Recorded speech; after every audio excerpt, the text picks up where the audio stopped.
Most people download language learning apps thinking they'll become fluent overnight, but using Beelinguapp incorrectly can slow your progress. Today, we'll review Beelinguapp and show you the beginner mistakes that cost time and results. First, understand the app. Beelinguapp uses side-by-side reading with audio narration to help you learn languages. The biggest mistake beginners make is skipping daily practice. You won't believe how many users download the app, read one story, and stop, expecting instant results. Consistency is key. Next, focus on comprehension, not just reading. Many beginners just listen or read the words without trying to understand meaning. To maximize Beelinguapp, follow along with audio, repeat aloud, and check translations. This engages multiple senses and reinforces memory.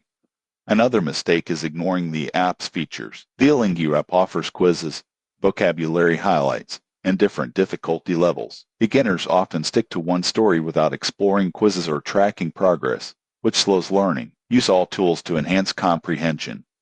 Also, don't rely solely on the app. Beelinguapp is great for reading and listening practice, but combining it with speaking practice, conversation partners, or other apps strengthens fluency. Beginners who depend only on passive reading miss speaking skills entirely. Finally, review premium features carefully. While free access works, premium unlocks unlimited stories and offline access. Many beginners buy premium immediately without testing free options, which isn't always necessary. Evaluate if premium features match your learning style. Used properly, Beelinguapp is a fun and effective way to improve reading and listening skills in a new language. Misused, you'll plateau quickly and waste time. Remember, practice daily. Focus on comprehension. Use all features, supplement with speaking practice, and choose premium wisely. Follow these steps, and your language learning journey will be faster and more effective. Subscribe for more honest app reviews and tips to learn languages efficiently.